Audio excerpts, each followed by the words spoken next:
ওয়াকফ সম্পত্তি বিধি, এটা আমরার পূর্বপুরুষ আমাদের মুসলমান যেটা রাজা বাদশারা ছিল তারা, এর আগে যারা আছে তারা এটা দান করিয়া গেছেন আল্লাহ আসতে যে মুসলমানদের। এছাড়াও এই ওয়াকফ সম্পত্তির মধ্যে কিছু গরিব মানুষ যারা অনাথ মানুষ আছে, যার স্বামী নাই, যার কেউ নাই, ছেলে নাই, তারাও ও ওয়াকফ সম্পত্তির মধ্যে বসতি স্থাপন করিয়াছে। তো আজকে হঠাৎ করিয়া আমরা সরকারকে ধন্যবাদ জানাই, আমরা সরকারের নিয়ম আমরা মানতেই লাগে, সরকারের আইন আমরা মানিয়া চলিয়া আইছি, এখনও চলিয়া যাইতাম। কিন্তু হঠাৎ করিয়া দেখা গেল সরকারে এটার উপরে একটা সংশোধনী আইন শুরু আনলো। এই যে ওয়াকফ একটা আইন আছে, একটা বোর্ডের মধ্যে একটা আইনের মাধ্যমে এটা আগে থেকে চলিয়া, কিন্তু হঠাৎ করে তারা বলে এটাকে সংশোধন করতে হবে। আমরার উন্নতির লাগে, আমরার বালার লাগে, মুসলমানের বালার লাগে এটা সংশোধন করা দরকার। কিন্তু দেখা গেল আমরা যেটা দেখলাম, বা আমরা আরও যারা জ্ঞানী গুণী পণ্ডিত বা যারা আছেন, মৌলানা যারা আছেন, তারা এটা নিয়ে খুব ভালো করে স্টাডি করে, আইনজীবী যারা আছে স্টাডি করে দেখা গেছে এটাতে কি আমরা ফায়দাটা কি, আমরা ক্ষতি বেশি হবে, আমরার বালার থেকে আমরার বাদ বেশি হবে। সরকার বাহাদুরে দেখা গেছে এটা বিল আনার আগে সমগ্র ভারতবর্ষ এটার উপরে একটা রায় দেওয়া হয়েছে যে এটা ভালো হইব না খারাপ হইব। এরপরেও দেখা গেছে যে তারা এটা লোকসভাতে আনছে এই বিলটা।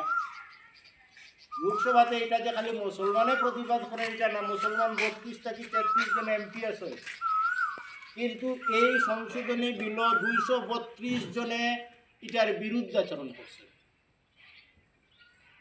32-33 জন মুসলমান এমপি, বাকি দেখা যায় 200-রও বেশি অমুসলমান যারা আছেন তারাও চিন্তা করছেন এটা মুসলমানের সম্পত্তি নষ্ট হইব, মুসলমানের ক্ষতি হইব, এই বিলটা সংশোধন করা না হোক। কিন্তু দেখা গেছে সরকারের শক্তি বেশি আছে, তারা 288 ভোটের ব্যবধানে এটারে ফাঁস করে দিল। এরপরে রাজ্যসভাতে দেওয়া হইল, সেখানেও তারা ফাঁস করছে। এরপরে রাষ্ট্রপতির কাছে দেওয়া হয়েছে, সেখানেও রাষ্ট্রপতি সিগনেচার করে দিয়েছে। যেখানে লোকসভাতে পাস করার পরে রাজ্যসভায় পাস হয়, রাজ্যসভা পাস করার পরে রাষ্ট্রপতি সিগনেচার দেওয়ার লগে লগে এগুলো আইনে পরিণত হয়ে যায়, এটা দেশের আইন হয়ে যায়, দেশের আইন রূপান্তরিত হয়েছে। এটা আমরা এটারে বিলটাকে মানিয়ে নিতে পারি আর না, আইন তো মানিয়ে নিতে লাগবো।